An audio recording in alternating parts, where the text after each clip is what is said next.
Good afternoon, everyone. Thank you so much for joining Conversations About Abstraction, number 5 with Olivia Booth and Patrick Nickell. My name is Lisa Diane Wedgeworth, and I am your host today.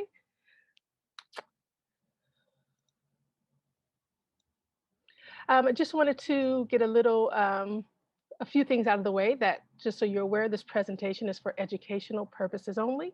That this presentation is being recorded and will be posted on our YouTube channel. All of the ideas, comments, and observations made by the participating artists are their thoughts and their intellectual property. Please don't copy, publish, reuse, or sell this video without consent and or express permission by all of the participating artists and Conversations About Abstraction. And individual recording of this presentation is prohibited. We have wonderful conversations coming up. We have 2 great conversations in May with Anna Sue Hoy and friends, Alicia Pyler and Rebecca Niederland, Dwayne Paul and Regina Herod in June, and then Victoria May and Brenda Mallory will join us sometime in July, maybe late June or July. That date is to be determined.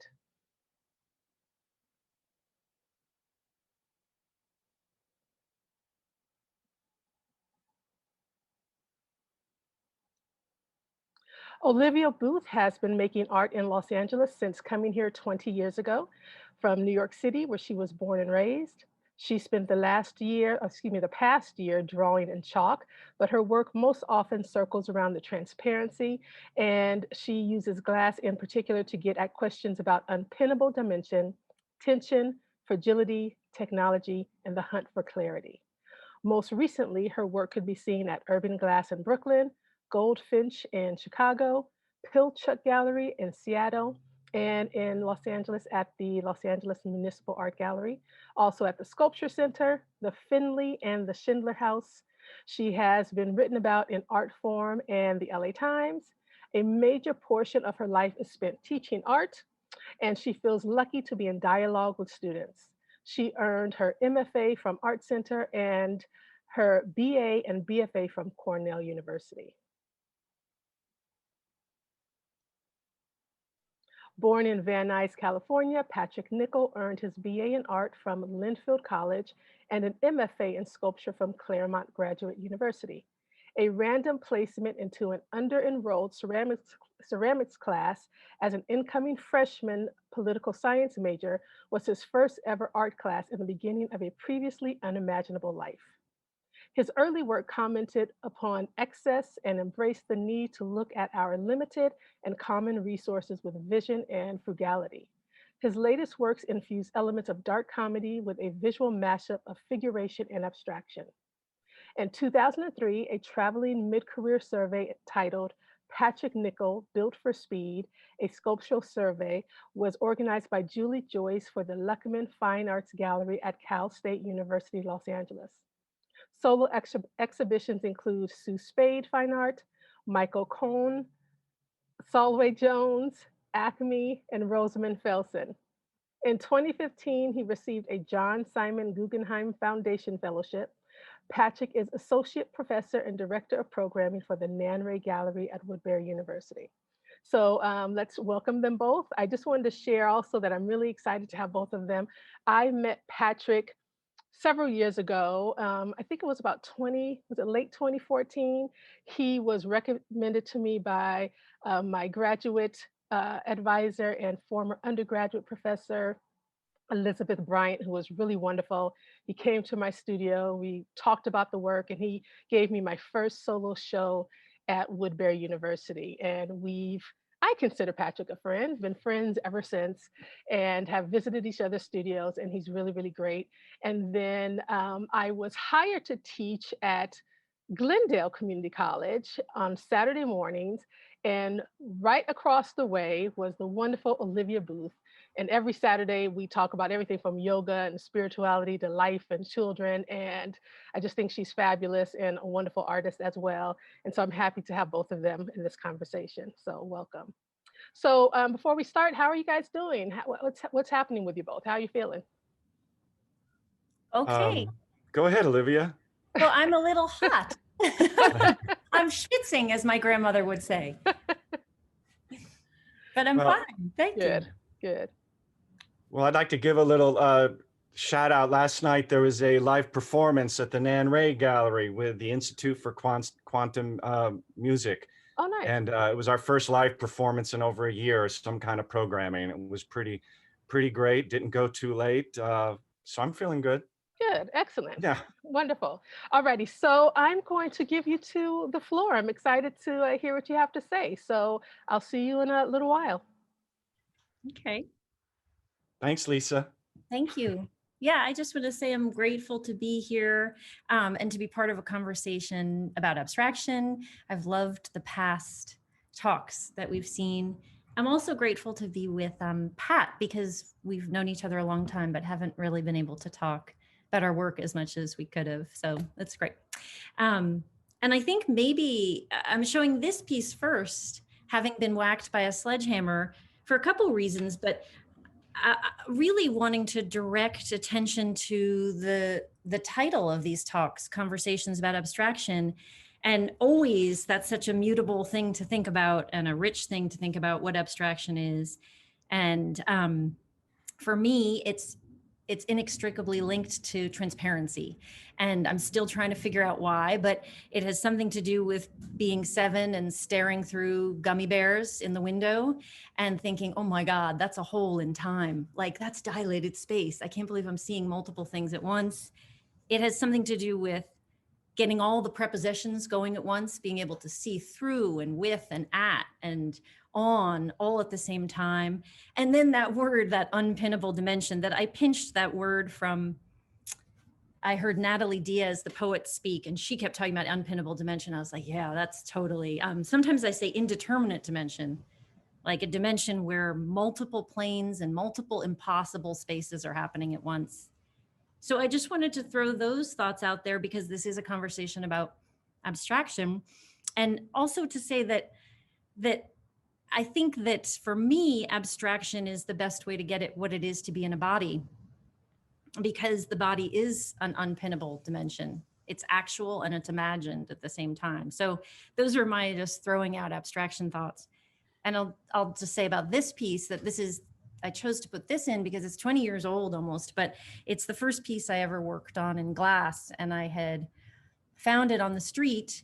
It was outside of a construction site, and I asked if I could take it. It was just leaning there, and I was struck by its leaning, because just leaning in and of itself was so graceful.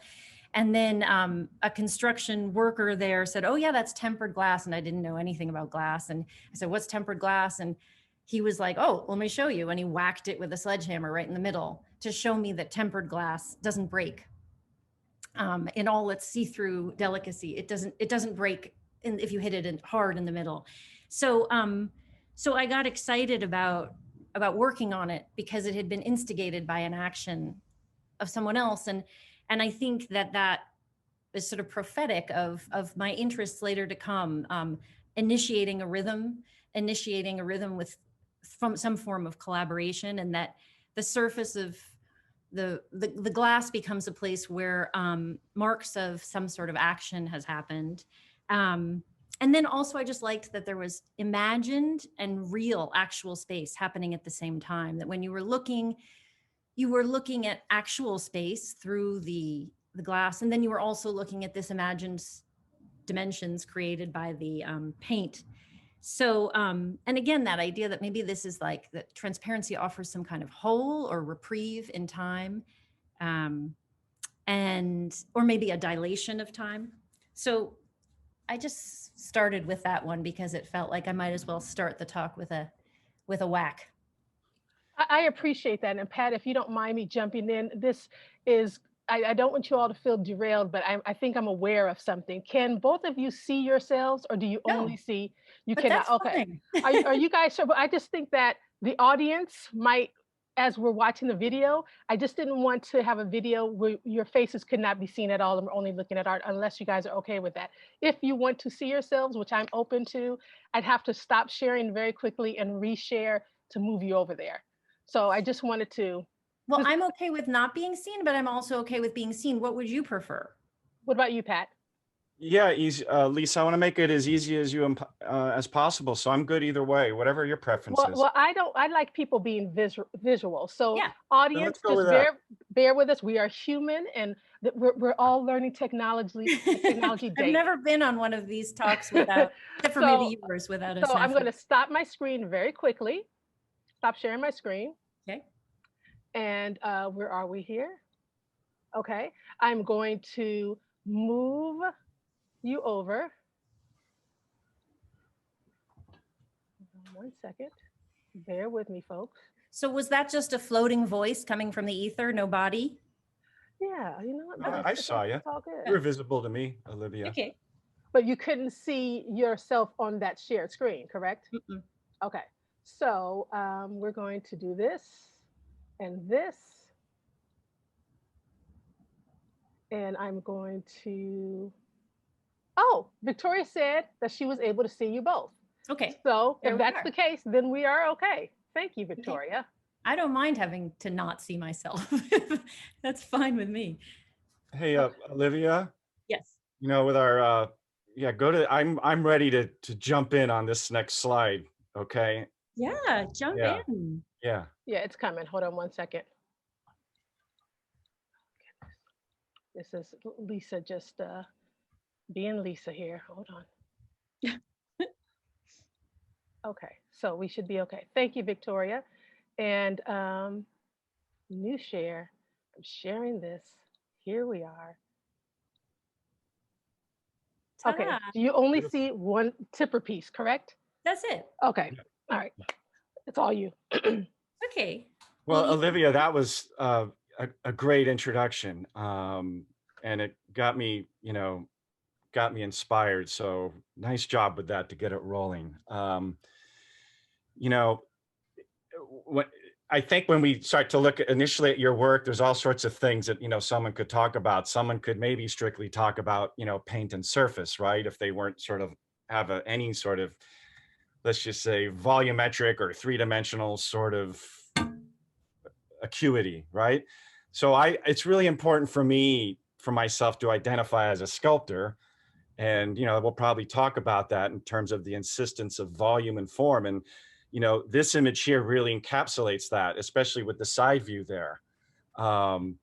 So, you know, on the left, on my left image where, you know, the pane of glass is leaning out, there's sort of like really articulated form in there. And I wonder if, you know, how that sort of, you know, affects, you know, surface interaction, right? You have transparency from the front view to the back, but you know, it's a form to me, at least that's how I would want to look at it if I encountered it. Um, is there Yeah. anything you want to speak to that, or is it a Yeah. I think democracy? It's all even Steven, or is it, you know, is there any hierarchy?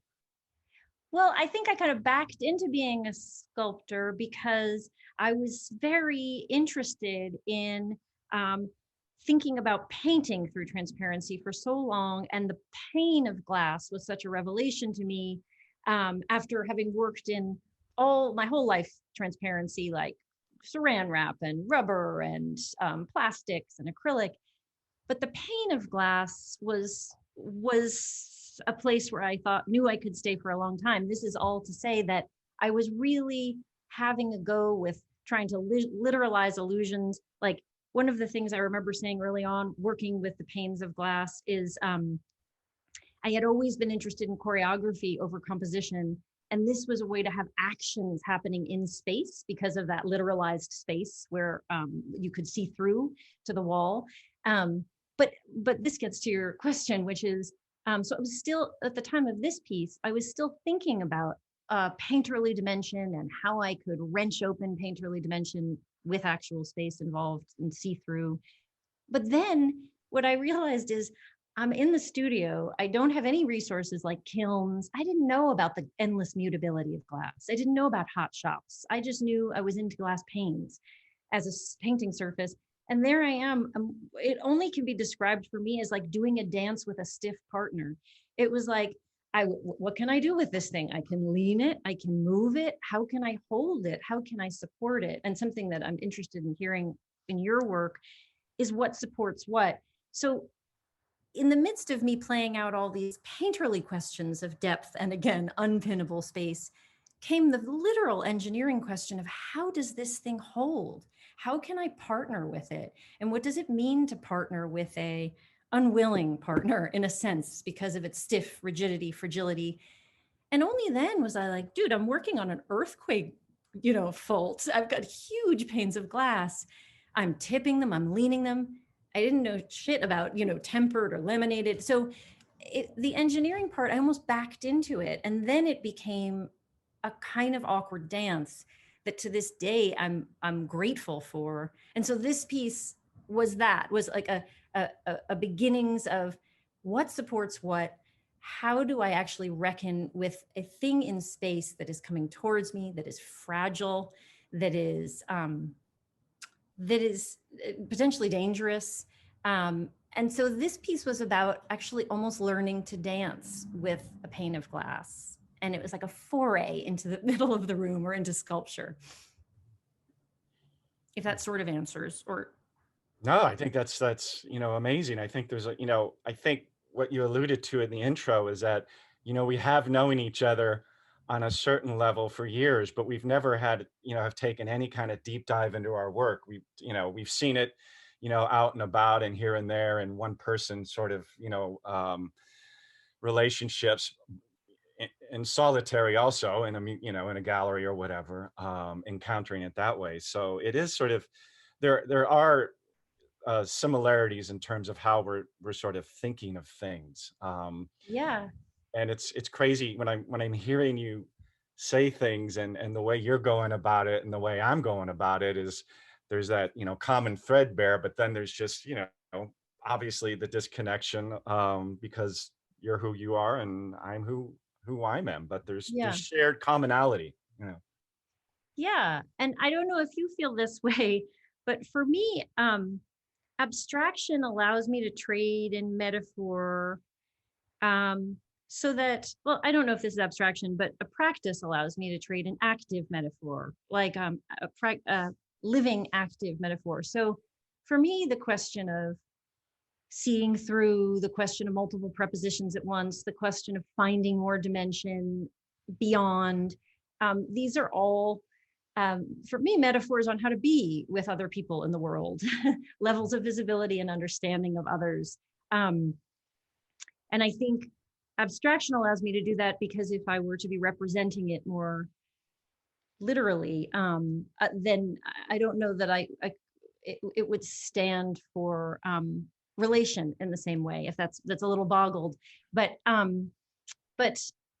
this thing that you've been doing so long, which is sculpture, for me was this revelation of my body and this stuff have to deal with each other and have to find support. And this thing has to present itself to the world. It has to be born and it has to hold itself.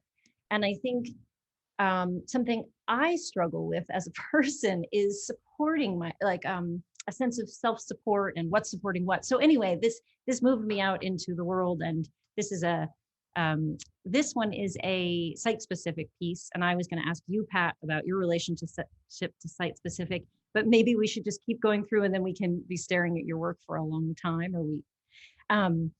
And this piece had to do with, it was an installation I did at the Schindler House. Also, Thurman Grant was a Woodbury person who was in the other half of the house. I was in one half. And this specific piece was about replacing the mirrors. I had started to become a little more interested with the alchemy of glass and the heat, the molten aspect, the erotic aspect of glass. I had been living in the very stiff, cold realm of glass. And so I was melting mirrors and I was painting on them. And this piece is a shout out to a Alexei Jalinsky piece that I had an experience with looking through glass. And I was thinking about glass as this mediator in museums, vitrines, frames, how glass performed in the world and how we ignored it, and how it was this kind of endless mediator for intersubjectivity, for seeing yourself by being absorbed in someone else's self, someone else's work. So I was playing with, again, this comes back to abstraction for me, how sometimes self-reflecting demands not seeing yourself. It demands being absorbed in another. So that was replacing these mirrors was an act of that. And then me messing around, I don't need to talk too much about this one. This is me going straight for mirrors and seeing if I could mess with visibility, opacity, self-reflection, absorption. Again, for my trajectory has been, at first I was interested in glass and transparent things because of transmission and reflection. And then as I get older, it's more about a possibility of absorption in the material. So this is working on mirror. And then here comes to melted mirrors, where I actually just came up with a couple of alchemical methods of melting mirror. I stole that phrase from Simone Forti, who talks about arriving at a kind of earthen quality, something I'm often aiming to do. And these also are a little bit of like, I don't know, commentary, but maybe a counterpose to selfies. The idea of, do we understand ourselves more by seeing ourselves endlessly? So melting and warping and manipulating mirrors. These are mirrors from all over the world that I've melted and used some paint. And hopefully they get at a kind of earthen tugging that's very different from the slippery screen we're always on, where we see ourselves or selfies. Or it also seems like you're, the previous work kind of, hanging on to the rigidity of geometry and the sort of the plane. And, I don't know if I say the word traditional, but I guess the severe geometry in some ways. It's sort of like you have a collision of severe geometry, and even with negative spaces, there's very clear outlines, borders, and edges with the mark making and gesture. And then here it seems like gesture is sort of within a form-based process, and absolutely. Now we have sort of things that are organic in nature by virtue of melting and going with that. Was that were you pretty confident about that? Was that sort of unknown territory to merge into sort of organic type form? Yes, absolutely. I mean, I think that I've over the years, I've finally tried to do all the different verbs of glass. It's, as you know, because I'm excited to hear you speak about the endless mutability of glass. There are like so many things you can slump, you can blow, you can torch, and so, yes, I think this is partially also about handing over glass to its, and metals in this case, to the oven. It's a little like the sledgehammer. I didn't realize then that I liked other people taking action and me responding, like a call and response. And so handing this over to the kiln, piling things on top and messing with alchemy is, it's been something I've really, I think, enjoyed, as opposed to kind of controlling the frame and making each mark my mark. And absolutely. So this is more sculptural practice, and I'll go through these a little quicker for the sake of time, but I've also become, in the past, I'd say decade or a little less, really interested in the notion of glass, of art as instrument. Can it be said to be an instrument? And I played the drums when I was younger, and I love experimental drumming. And I always was thinking, how could I get the viewer to perceptually play this? How could I get them in there? How could I, and having, imagining, like, what if they hit it with a mallet? What if I hang something over it that they can play or conceptually play? Or and then finally, I started just making, this is at Lamoa, Alice Konitz's little museum. And I started making, this is sort of a series of shout outs that along the pole there, to different kinds, different processes that I was learning in glass, and to different artists. There's Milford Graves in there, Steve Reich, mostly drummers, and then Ted Burns up there. Actually, I made a series of glass percussion that Ted Burns played. So trying to sort of play the work and what it means to play, and how glass is used as an instrument of technology endlessly, but what is it? How can it be used as an instrument of poetry for sound?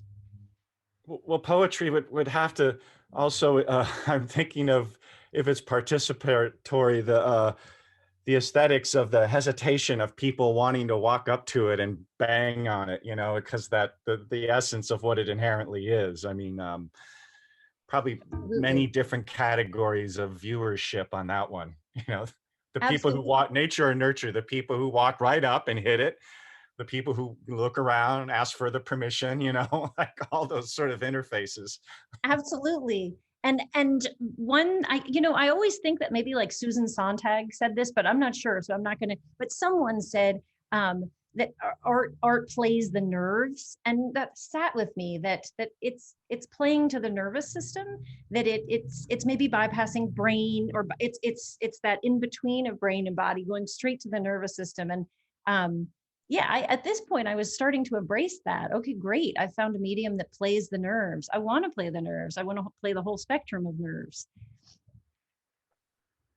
Yeah, and it was nerve wracking, I think. I mean, I think he broke some of them as he was, Does as he that was. include anxiety?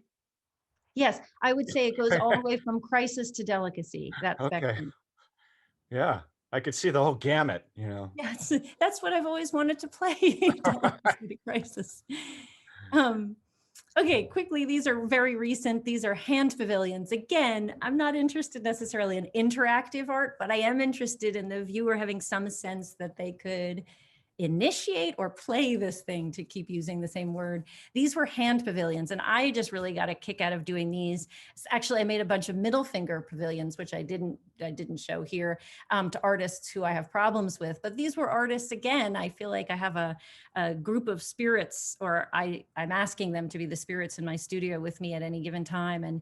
And so these are for, I think this is Claire Falkenstein and Bodis Isaac Kingeles and Hunter Wasser, my sort of collection of guides in art. And so these are hand pavilions. You're supposed to stick your hand in there like a little pavilion, and it was from a show at Urban Glass. And also the next slide is also from that show, I believe, and goes with, oh, I'm sorry. This is again, this is part of an idea that maybe we could ask glass to be more earthen and ritualistic.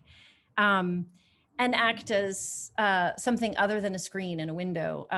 This is a piece, I'm very klutzy in the hot shop, which is hot glass, but this is a piece that I broke and re-blew through 3 times. So I made it this kind of mysterious staff that looks like it has magical powers. This is getting into my desire for ritual, perhaps sexual, not sexual, secular ritual. Could be sexual, but I think secular ritual. And glass's mysterious qualities that could be used towards a more ritualistic and poetic form, other than the technology that we use it. Again, the screen, the endless screen that we're on, the glass screen.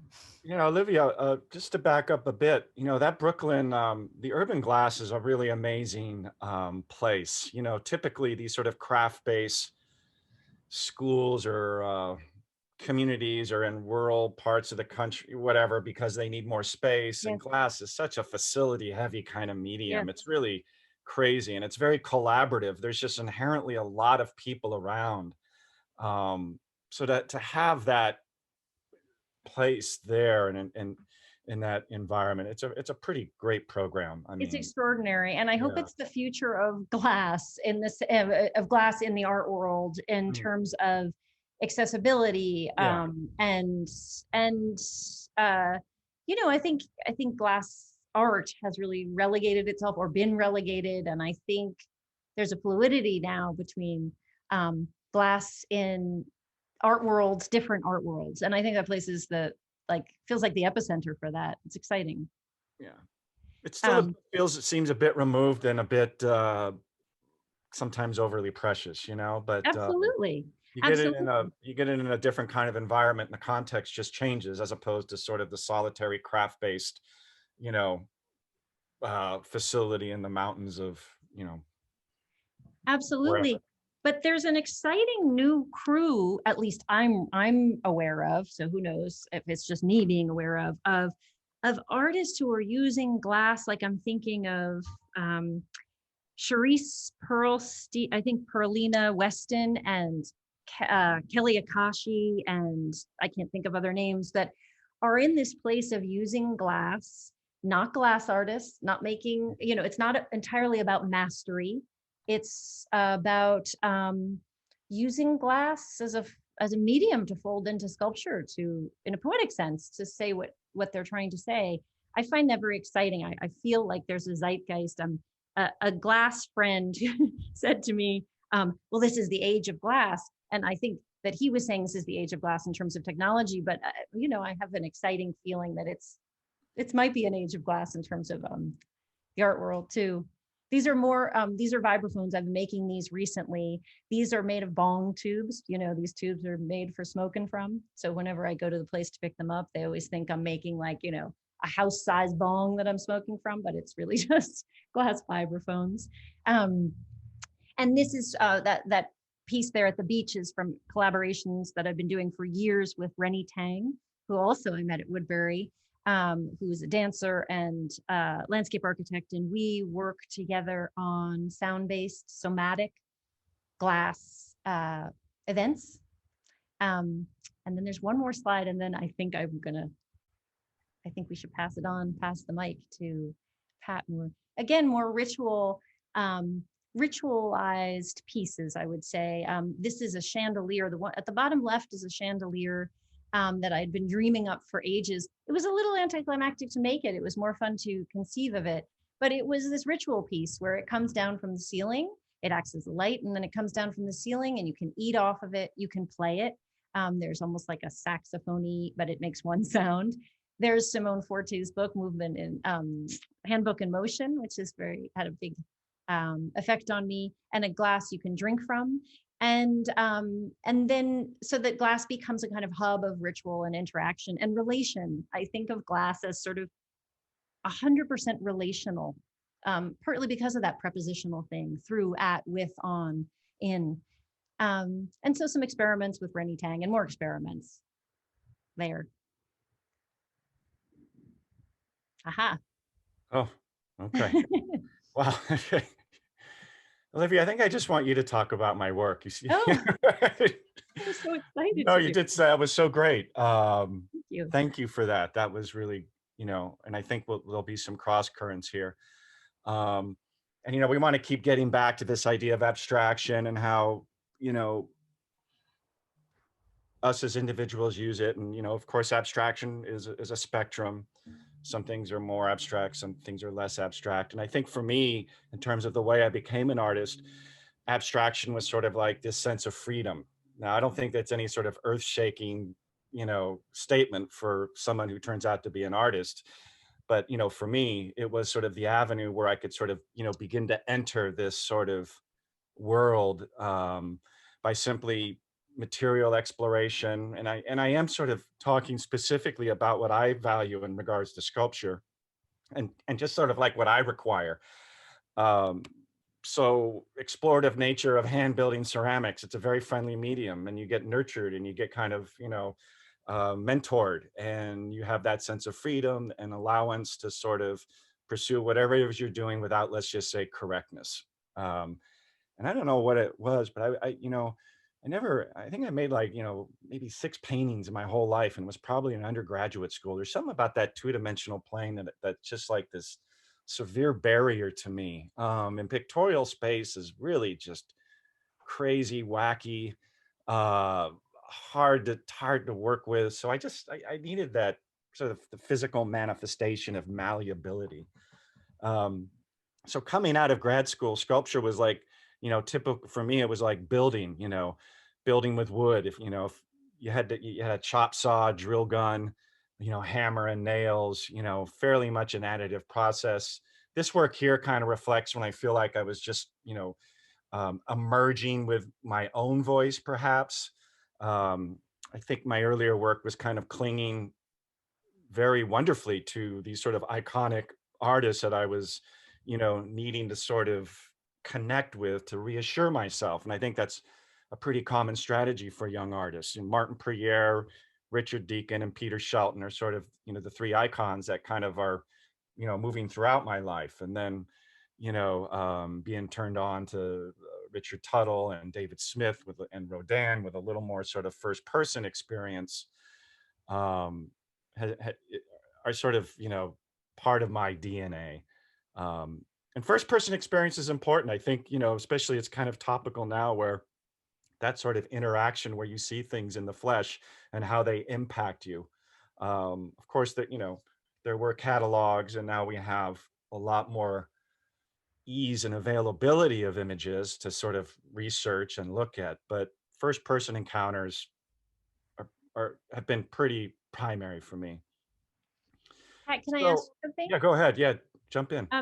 Because to hear you explain it, I can, it lines up with the images you're showing. And at once, again, because of the see-through quality, and you talking about pictorial space or imagined space, or for me, those places inside that we can see, that are these sort of mysterious zones, the places we can see through in the work, as opposed to these being solid, or opaque, the see-through becomes illusionistic. So it's funny you're saying that, because in a way I think of these more in relation, a little, for me, less in relation to the people you were listing and more in relation to, say, like a Dan Flavin, where the work is both a thing, and then I'm asked to in some way engage with a space I can't account for, an unlocatable space. So it's interesting because I do see those interior enclosed see-through spaces as somehow imagined space or illusionistic space. Yeah, I mean, at this time there's kind of a lot going on in terms of how I'm sort of seeing myself. I mean, I'm 30 years old, and kind of placing myself in the emergence of the, LA specific, the emergence of the capitalization of the growth of Los Angeles, and there was a lot to witness. But to speak, and I'll get back to that in terms of the relationship to materials and why I'm using cardboard and wrapping plastic and bubble pack and markers, because it was almost like an anti-structure where I wanted to get away with as little as possible. And that doesn't mean in terms of effort or ambition or production, but how can I sort of break it all down where I'm kind of leaving behind the sort of typical things that provide sort of, the presence of a form, like I was doing wood, traditional wood kind of uh, cobbling of forms to create, abstract areas. Um, the thing about these in particular, though, is like it was all about capturing volume. So, we talk about transparency, and that's fine, but this is about enclosure and containment. I think that for me, what I sort of was responding to is um, the capturing of space. And again, I have my own little, idiosyncrasies about what it means, how to make a sculpture, or what it means to sort of look at sculpture and my sort of own criteria. Um, so that's how I would sort of talk about it. I don't really see them much as see-through as opposed to sort of isolation. And then the gamut is starting to run from figuration. Obviously, some are more abstract, some are less abstract, some are referential, some are not as referential. Then I was also wanting to make sculpture using a single edge razor blade, cardboard, and 4 mil wrapping plastic that you buy at Home Depot. So that sort of material based of sculpture is prominent in terms of just different than painting or drawing, because the media is kind of already assumed what it is. Sculpture has a sense of a transformation of materials can be an avenue for expression for an individual sort of artist. And there's a lot of artists doing that. We can go to the next slide. And just, with this investigation of how little can I use and how to sort of, work against the capitalization. I was working in galleries and seeing a lot of highly fabricated work starting to come out, mostly from New York. And again, this is sort of the emergence of Los Angeles as a center for financial stability within the art world.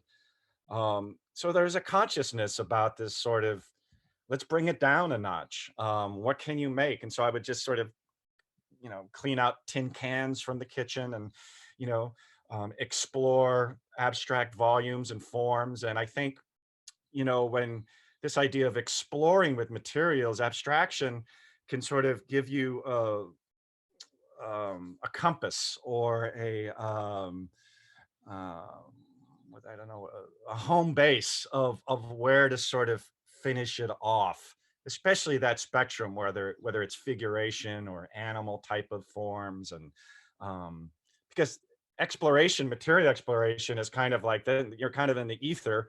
And then, how do you bring yourself back to sort of how do you ground yourself to some level of satisfaction? And here, there's transparency in by definition, but it's a tactile volume. All right, that's how I'm seeing it. So we see through it, but we sort of sense the tactile quality of it, and that sense of space is very different for me. These remind me of Marissa Mertz's work. Very And small, intimate pieces. versions of, yeah. And I really am aware of the sense of three dimensions, obviously, with width, depth, and height, but I'm sort of recently getting a kick out of trying to find the three dimensions in any idea. And so I think that this also really plays with transmission, reflection, and absorption as three dimensions. Yeah, so I think it almost looks like a model for three dimensionality in some way, but I'm really reminded of Marissa Mertz.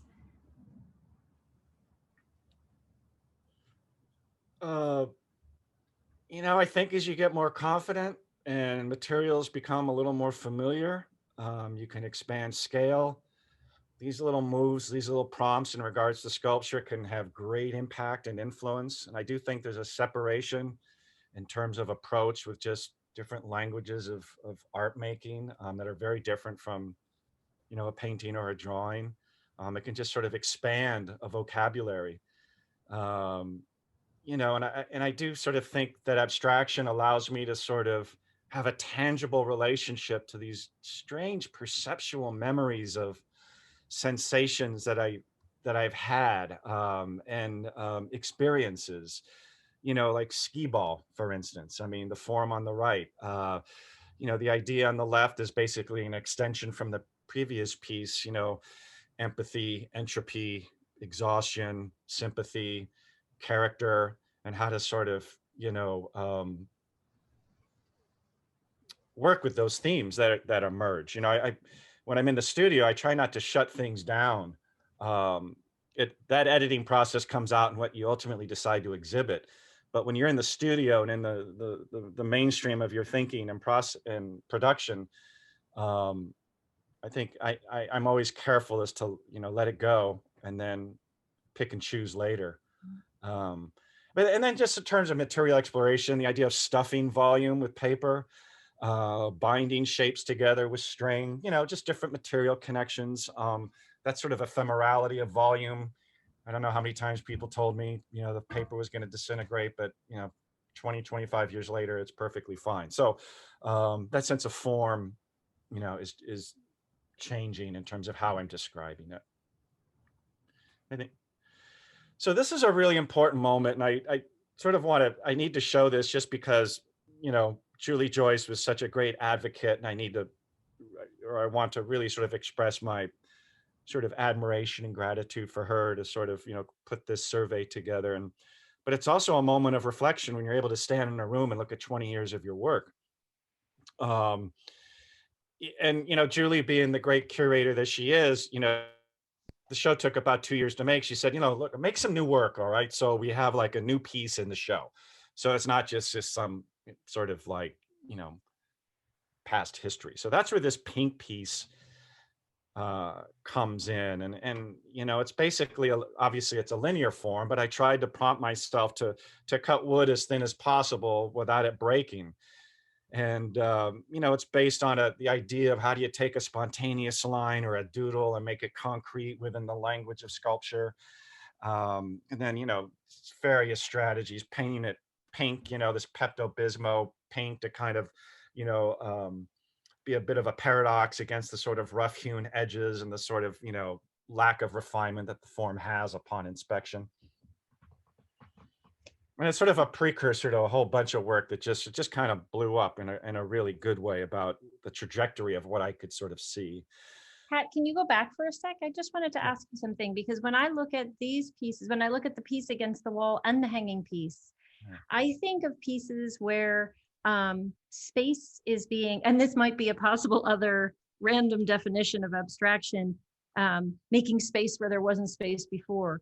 Like I see those as finding new space, that they're not holding the space that's there, that doodly, that cloud is actually wrenching open space, or that dangling pyramidy piece in the middle is actually finding space where there wasn't. So I don't really see these as framing negative space so much as wrenching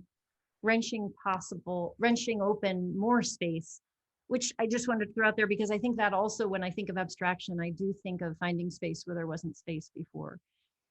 And I know, Yeah, and yeah, nice. And Lisa, you can go to the next slide. Because I for a few years I was dealing with this idea of the paradox. Are these elements expanding? Are they collapsing or expanding? That duality. I mean, that to me was sort of an interesting metaphor culturally. I mean, is our economy expanding? Is there a bubble, or are we actually in this weird depression? Are we sort of growing, or are we retreating? I think there's just, for me, there were metaphors, that I could connect myself to culture at large about this paradox. And again, the idea of abstraction sort of, alluding to that. I would, it was a way that was driving me to create these pieces. And that idiosyncrasy I talked about is the way I had to make these, is that there's a 2x2 running all the way through them. These are thick, these are massive, they're not hollow. And so that's sort of like persnicketiness of how I need to sort of function as a sculptor is really kind of interesting. The work on the left was sort of like an initial foray into what I'm moving beyond exploration in the sense of a certain amount of cohesion. And then later, that's the confidence of really kind of knowing what I was doing and what I was capable of, was able to emerge for a couple of years, 2 to 3 years. I had a good run with this kind of idea. So I think this idea of explorative, concepts and how abstraction, that spectrum where you can ground yourself in terms of a reference point, it's somewhat familiar. Maybe the more confident you get, the more oblique those forms are. And I've always felt that's like, I've always felt like that's my best work, is like the more oblique it is. And, I have a question about the wall and the corner of the wall. I have experimented a lot with glass baseboards. I didn't add any here, but I've been doing them for 10 years, putting glass in where the wall meets the floor. Mhm. And because of notions that I have, that perhaps you could find expansion or find yourself in glass's midst without window, that there's another sense of freedom that glass's presence can afford, that isn't that binary of interior exterior. That's another kind of presence, that it can hold the room in the kind of midst of glass, that it floats the room in a kind of glass horizon. So I've been playing with that idea for years. So when I saw your work, I was thinking, what is the relationship between where the floor meets the wall? And in some ways, these look like they're seizing the room, like one way to actually seize the architecture and almost hijack it is by dealing with that moment where floor becomes wall, as opposed to just putting them in the middle of the room and allowing the architecture to hold them. It's as if it's refusing to be held by the architecture in a conventional way. So I've just always been excited by that move of hanging on the side, touching the floor wall connection, and so on. Yeah, there's a codependency. I would never make anything and then stick it on the wall. I think I just couldn't do it. So the concept of it is sort of integrated from the beginning, which is probably makes it more intentional, obviously. And I think for me as the maker, I have to be feeling that, as because it never works when you just stick something on the wall. It just it's sort of like throwing the spaghetti against the wall. If it's done, it's it stays on the wall. So it's I try I yeah, it does activate the space, no question. I learned that Peter Shelton was sort of the mentor for me for that, about sculpture is activation of the entire space. And I think that's different than two-dimensional work where, if it's painting or photography or drawing, you may gaze at it upon the room, but you have to get closer to it to really kind of see it. But you wouldn't really get a sense that the space is activated, at least in terms of what my needs are or how I would see it. So that sense of like the whole space being is always important in terms of how when I present my work, and I'm always really mindful of that. As you walk through it is hugely impactful, or could be. And so, yeah, I'm just, again, this is sort of a body of work where I'm feeling more confident. I'm streamlining the process where I can sort of really expand scale. I was really happy with, I was really pleased with myself. Um, you know, these don't take a lot of wood. I can like cut a stencil. I can draw. I could do a quick gesture drawing on grid paper, transfer it to cardboard, make a stencil out of cardboard, and then I can cobble these together with a whole bunch of different pieces that I can just kind of gather. So this sort of me of materials and that sort of frugality, I think, for this large scale, I was really most happy with, in terms of just, I didn't have to go to, order the truck of 50 sheets of plywood and have it dumped off at my house. I was able to sort of figure out a way to cobble it together and maintain a certain sense of structure and strength. Pat, are these ever site specific? Do you have in mind that one's going to be near the corner? That one's, and again, I'm going back to this sort of, is it undermining? Are they meant to undermine? Maybe that's not the right word, but how are they meant to play with the 90 degrees? And Oh yeah. Oh, okay. No, I love that the perpendicular relationship is huge. When you stand in front of it, that's going to be a straight line. So the rigidity of the form cannot waver for me. If it weebles and wobbles, or if it's warped, I'm really disappointed.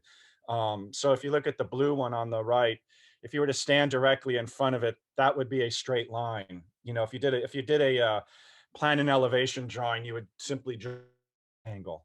so But that's so interesting, because sometimes in like drawing class, I know other instructors do this too. I'll say to the students, like, what's the dimension of a line?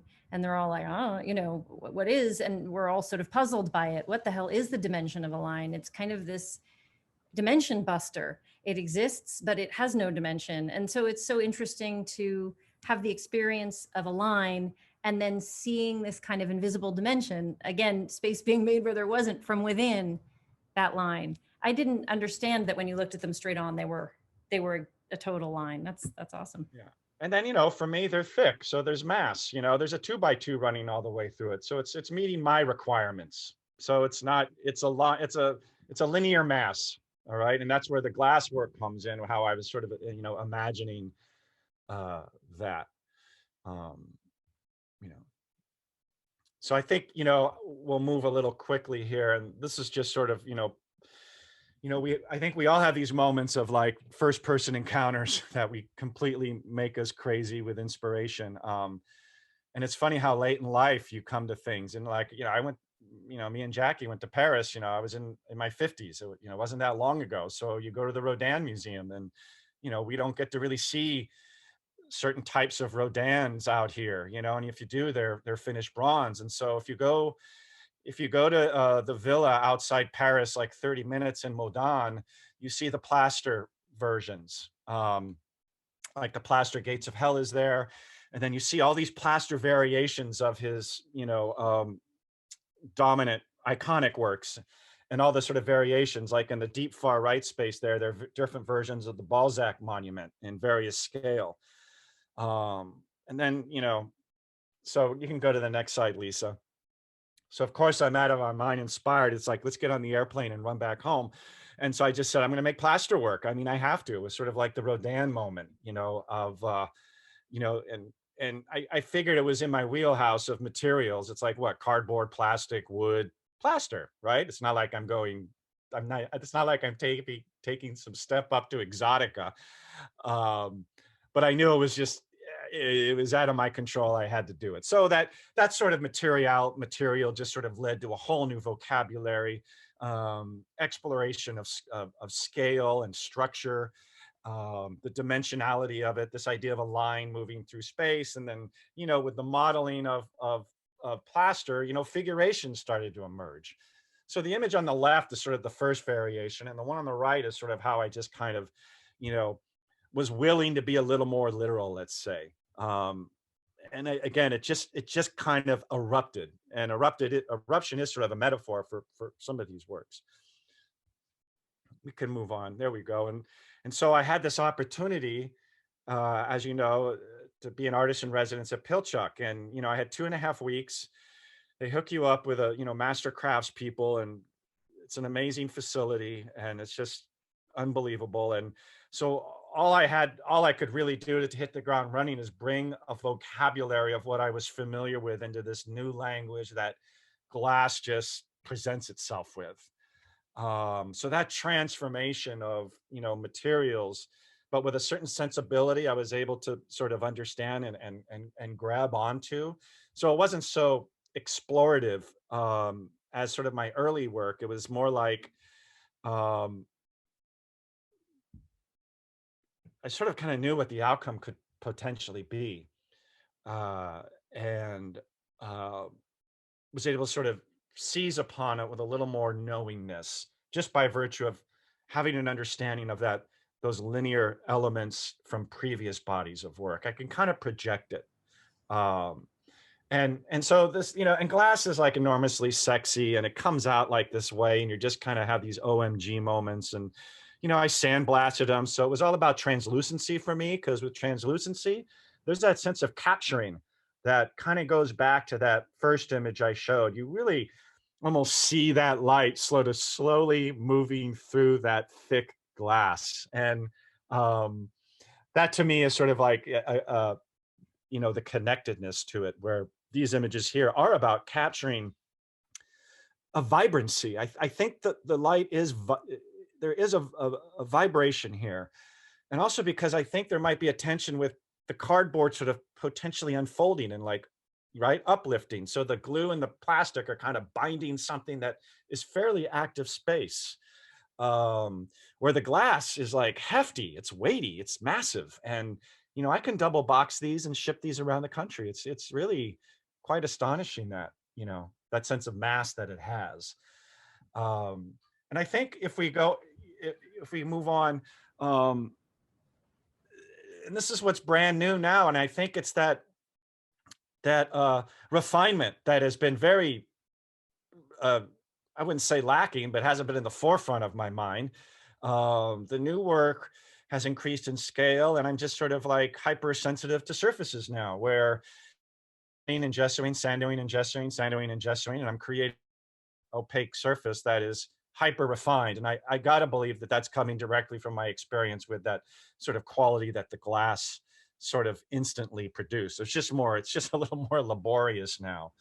That reminds me of something that Steve Paxton, the dancer, said.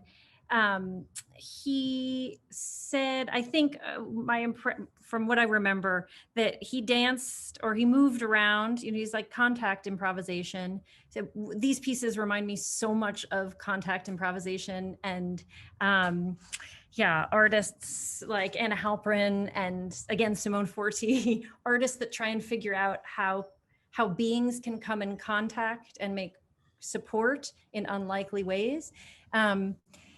But when he danced or walked on glass, a pane of glass, his description of his somatic sensation of every other material being so heightened after that, and that actually sometimes when he dances, he imagines the other person as transparent, and in imagining them as transparent, it makes him more sensitive to their being, which I just think is really interesting philosophically about the possibility of transparency as a notion, but also what glass teaches us about a certain kind of tenderness and sensitivity after having dealt with it.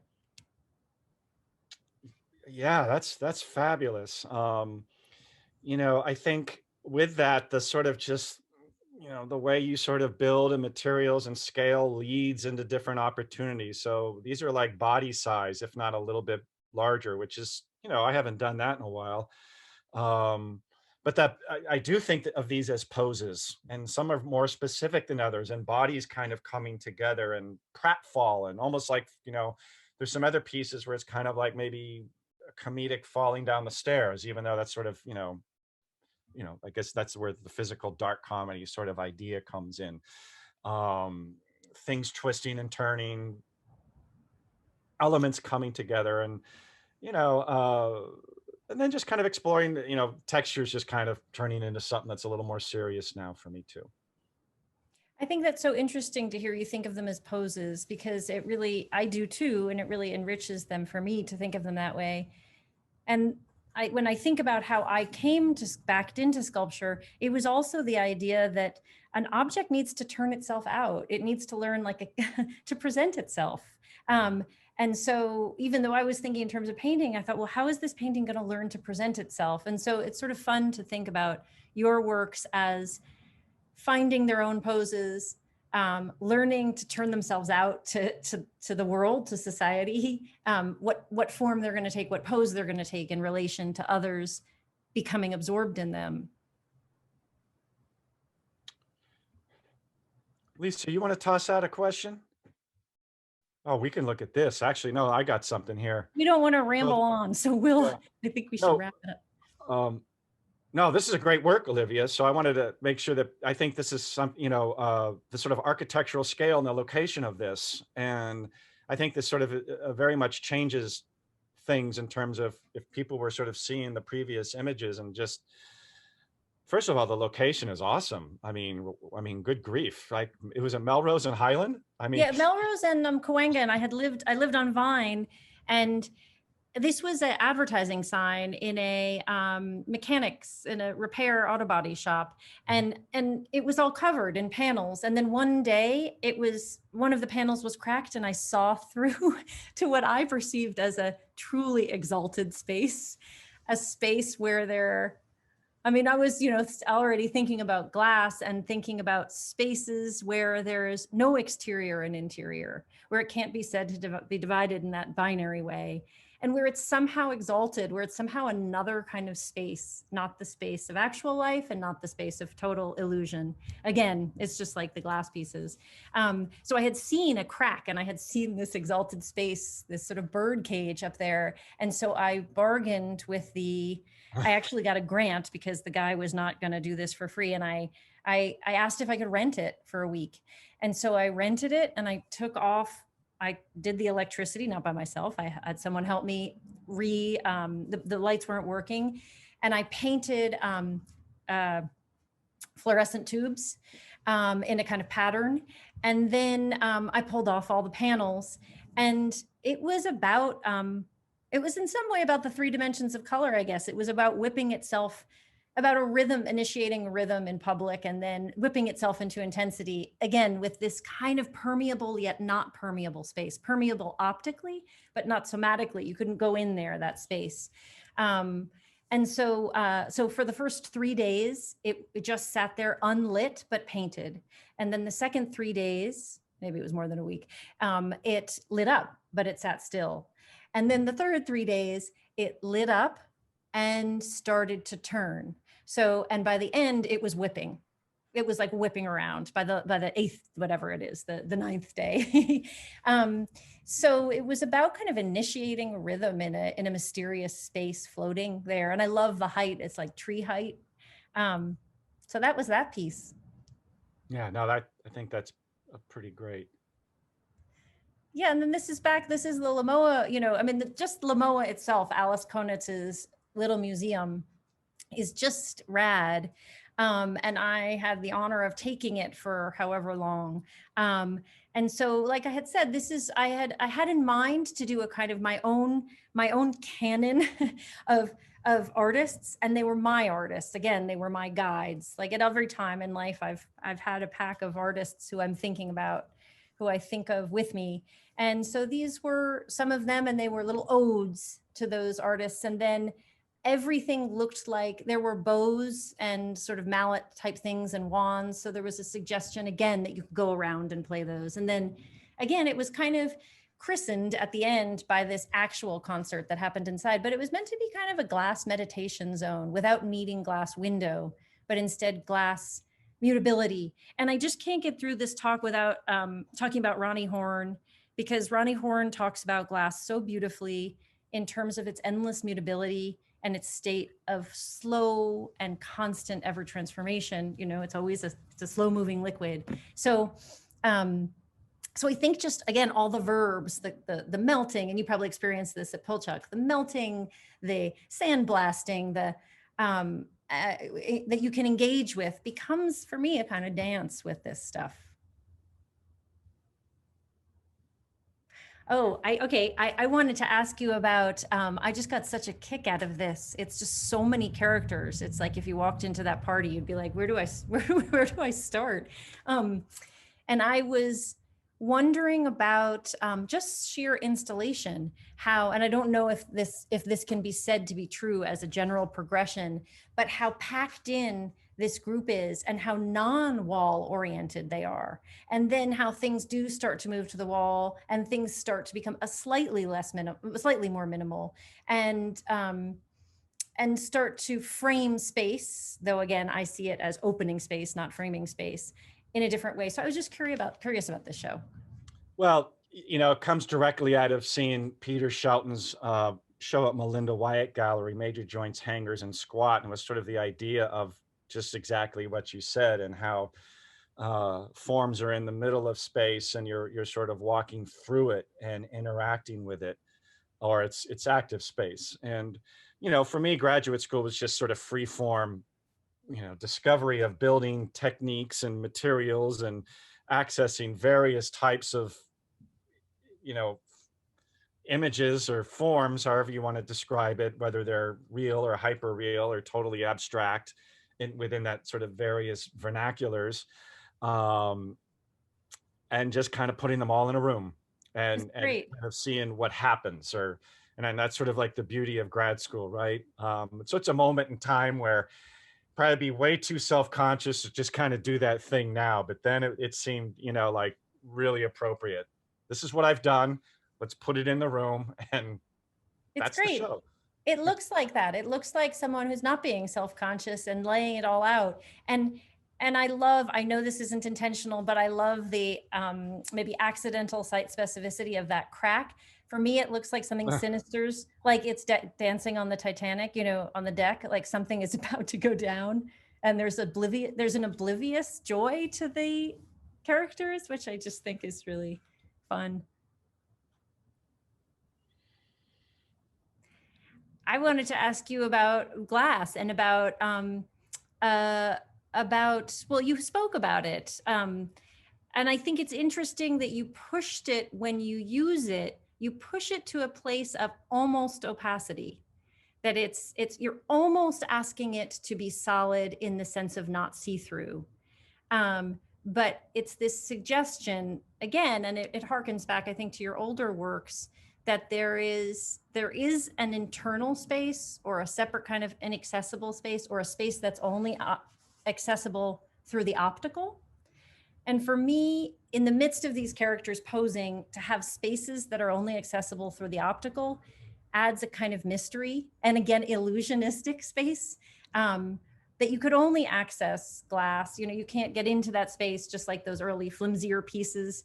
You can only just see them, but they separate themselves. I just find it interesting and mysterious what limbs are glass and what limbs are plaster, and curious. Yeah, this is so fresh and so new. I think I'm still curious too, yeah. Right? But certainly the body and the reference points are part of it. And, you know, everything in terms of placement to the ground plane is incredibly dynamic now for me, as sort of a metaphor of what we are now, the sort of inherent topsy-turviness of our lives. But yeah, it's how to sort of orchestrate all these sort of various elements that you are describing and observing. And sometimes location and placement can sort of lead to what, you know, they're meant to be. And then sometimes placement can be sort of just kind of part of an overall balance of visual elements. This one And almost, oh, sorry. go ahead. No, go ahead. This one almost looks like a phantom limb. It's so interesting to hear people who've lost a limb talk about phantom limb experience. Like a limb that's no longer there that you can feel. Oh my. So they have a kind of phantom limb quality that I think is really poignant. Well, I want Well, to say how fabulous this conversation has been. I'd like to, well, first of all, just thank you. It's been really great. I've been taking all kinds of notes. You guys are fabulous. I'd like to open up the floor to all of our participants. If you have a question, please type it in the comment section. But I do have a question for each of you. If you could choose any element of art to represent you, what would you be and why? any element of art? Mhm. Like what? What do you? Well, line, shape, form, Oh, color, oh, texture. that's great. We teach 2D design, Olivia. You're supposed I to know. know this. I'm like, huh? Oh, wow. What do you, Pat, you want to go first? Uh, well, I think a form gives a little more presence, you know. I kind of like that. I like that sort of uh, um, moving through space, right? Occupying space, having a presence that you encounter on a visceral level as a form, as opposed to a gaze. That is sort of an interesting question, you know, about Great how you question. sort of, you know, and then, you know, you could touch if you want. You know, so yeah, I'm gonna go there. Okay. That was Form for easy. That Pat. was an easy one. Can I say, I mean, this is kind of a smart ass answer, but can I say like blurred form? Like since I've been using chalk for the past year, I just love making a form and then being like, you're sort of there, you're sort of not there, you kind of don't end where you think you end. So I'm going to say blurred form. So I do have, since you brought up chalk, you've been working on making are these daily drawings? I don't recall. Yeah. Yeah, daily drawings in Yeah. chalk. How do these chalk drawings inform your work in glass? Yeah, I'm trying to figure Three-dimensional that glass. out. They're definitely the goal was to draw from the body, whatever the hell that meant, and maybe from the body's relationship to the screen, our ever-present marriage with the frickin' screen. So it was about to somehow draw two, embodiment and glass screen, and so they come in the form of, I guess, vignettes from the day, often Zoom experiences, so often there's a screen or a mediation of bodies through screen. So it's also because for the past decade that I've been actually making sculptures and depending on other people's kilns, other people's torches, other people's drilling holes, because I don't have all that stuff in terms of glass and other materials. Um, it's mostly my practice is drawing out ideas about what could be. And so I wanted to make my practice drawing for this year, also because I didn't have access to all those other people, and I didn't have the money to be working on projects to pay collaborators. And I meant to mention all those collaborators, but I can whatever, if there are notes, I can put all those collaborators in because I consider them collaborators, even if I've paid them to help me with glasswork or metal work or so I guess it's a way to go to what most of my practice is, which is drawing out ideas, but make that the practice. Patrick, can you talk a bit about texture in your work? I remember the first time seeing your sculptures in person. I love the smooth texture, but you Yeah. also beautifully expose the armature, the skeletal uh, existence underneath. You mix it with this burlap. Can you talk to us a bit about texture and your Yeah, thoughts? I think it's something that has emerged in terms of having a little more keen awareness about opportunity, as opposed to usually the older work was just kind of like the residue was the texture, and it's just sort of focus on whatever the material was, and the residue was just the way it is. But now there's a little more orchestration um, about, you know, the opportunity and, contrast, and it's really supplanting color. I mean, I've never really sort of been Mm, at ease with color, but I really do feel like with, texture and materialities and letting things kind of breathe and hang out, they actually are very colorful. Um, but I think it's something I've just kind of, it probably goes back to sandblasting those glass forms, really, mhm. really having a sense of like, wow, there's something a little more determined here that I could sort of function with. And um, so I guess it's just, I'm more keenly aware of those opportunities, and now it's just like composition and, coalescing all those varieties into something that makes sense for me. Right. Okay, well, I'm looking here. I don't see any. We'll give you guys one more chance. Does anyone have a question they'd like to ask both artists or directly to Olivia or Patrick? If not, we will close out the conversation. And again, I just want to thank you both. It was wonderful. I learned so much about your work. I knew some, but to hear you talk about your history as well was really wonderful. And I thank you both for being here. Oh, Thank thank you, you. Great Lisa. opportunity. I'm so excited for the next one. Yeah. Thank you. Yeah. Oh, wait a minute. Looks like there's a message here. Let's see. Oh, people are saying thank you. Great work. Fascinating conversation. Enjoyed it. I have a student from LACC here. Thanks for being here. Yeah, everyone's just saying thank you and how much they enjoyed the conversation. It really was great. Oh, Thank you good. guys. Thanks. Thank you. All Thanks, righty. Lisa. Have a Thank good you. Sunday. All right, you See you, too. You guys Olivia. take care. Bye. Bye.